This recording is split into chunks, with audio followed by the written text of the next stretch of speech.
Bem, gente, voltamos ao segmento, à nossa sexta aula da segunda unidade. E eu já falei para vocês, tá? A gente já percebeu, tá? Que o critério de demarcação mudou. Não é mais a verificabilidade, é a falseabilidade, tá?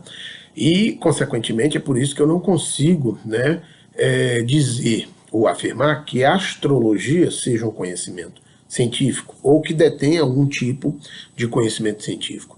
Por quê? Porque eu não consigo falsear as teses astrológicas, tá? Diferentemente da astronomia. Então, um sistema deve ser possível de ser refutado pela experiência, tá? Então, deve ser possível refutar um sistema pela experiência. Então, esse é o critério da falseabilidade, ok? E aí a gente pode ver aqui nesse organograma, tá? Como funciona, né, propriamente o processo, né, de desenvolvimento do conhecimento. Vejam, conhecimento prévio, né, teorias existentes, existem algumas teorias anteriores, tá? Vejam, né, quando Nicolau Copérnico estava desenvolvendo o modelo heliocêntrico, existiam teorias anteriores.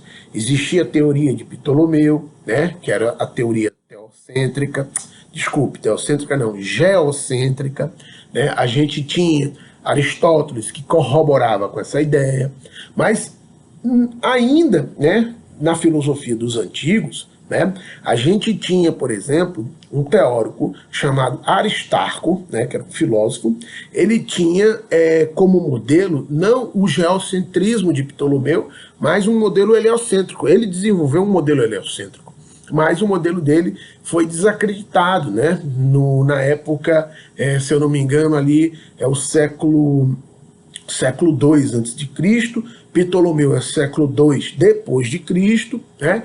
E a teoria do Aristarco ela foi abandonada, entendeu? Foi abandonada justamente por quê? Porque pelo senso comum as pessoas não conseguiam entender, né, se a Terra ficava parada, né? Quer dizer, desculpe, se a Terra girava, né? Ela na verdade tinha que estar estacionada, né? Ela tinha que estar parada, porque senão os objetos caíam para trás, né? Se a Terra se movesse, os objetos caíam para trás, mas isso não acontecia. Então as pessoas acreditavam, né? Isso porque não conheciam ainda a lei da inércia, né? Que vem com Galileu Galilei e com Isaac Newton, não conheciam essa concepção, né? E acreditavam que a Terra ficava estacionada, né? Que a Terra ficava parada. Ela não se movia, e era o Sol que se movia ao redor da Terra, né? Um grande erro, né? Um erro do senso comum nessas concepções, tá? Então vejam, né? Conhecimento prévio, teorias existentes, né? Depois, a lacuna, a contradição ou problema.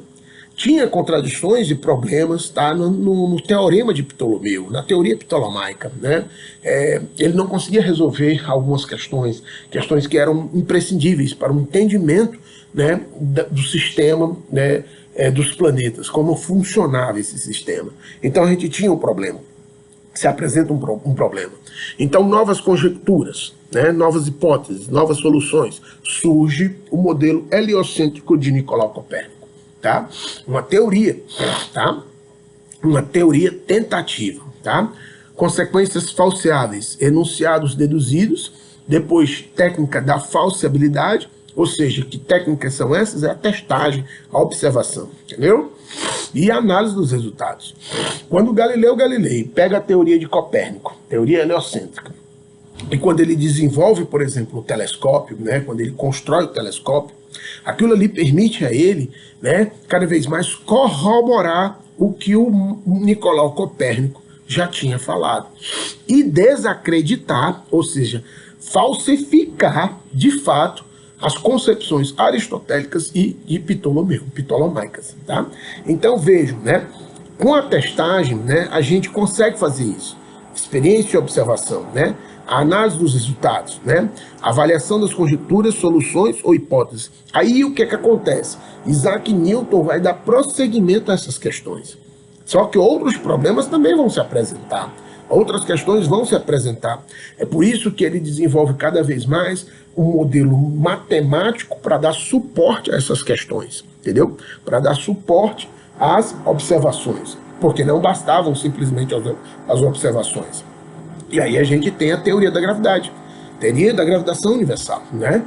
Que aí vai, né, construir e dar a solução, né, para o modelo heliocêntrico, né? E futuramente, né, ele vai entrar também em crise já com a mecânica quântica e a teoria da relatividade. Mas aí veja, quando ocorre isso, né, a gente tem o que? Quando aparece a teoria da relatividade, aparece a mecânica quântica, a gente começa a fazer todo o processo novamente, tá? O processo começa a ocorrer de novo, né?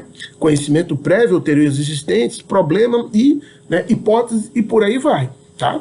Então, no Popper, né, as coisas não acontecem dessa forma, né? Acontecem dentro dessa concepção e seguindo esse organograma, né? Então, por fim, a racionalidade científica é um processo sem fim de seleção de hipóteses e o aprendizado se faz por antecipações e retenção seletiva. Segundo, a racionalidade consiste na busca de respostas adaptadas aos problemas, à luz da crítica e da experiência. Terceiro, um dos grandes méritos de Popper é ter demonstrado que, na verdade, teorias científicas são mitos, considerados mais como enigmas para decifrar do que, de fato, tentativas de soluções e problemas. Vejam, né? Por que ele considera como mito, né? Justamente por quê? Porque a gente não tem uma verdade absoluta. É impossível você chegar a uma verdade absoluta. Por quê? Porque os problemas vão se apresentar e vão se apresentar novamente, novas hipóteses vão surgir e a teoria vai se modificando, né? E aí veja, ó, Popper recupera para a ciência aquilo que em Galileu se constituiu como método.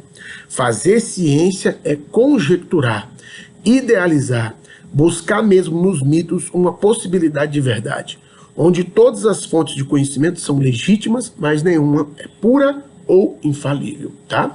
Então, ciência, segundo o Popper, e aí já estava presente no Galileu, é uma conjecturação.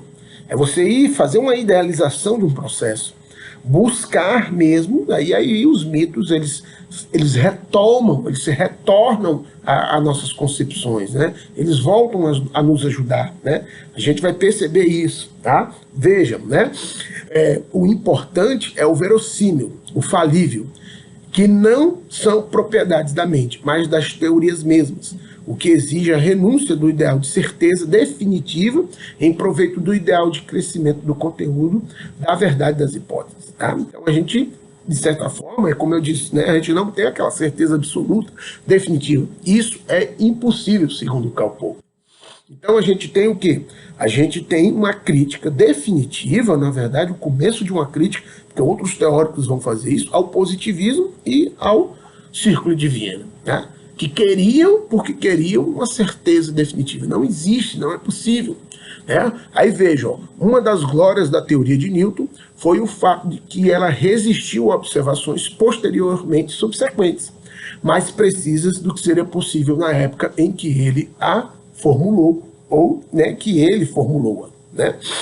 A teoria de Newton sobrevive 2 séculos, aproximadamente, como eu já disse para vocês.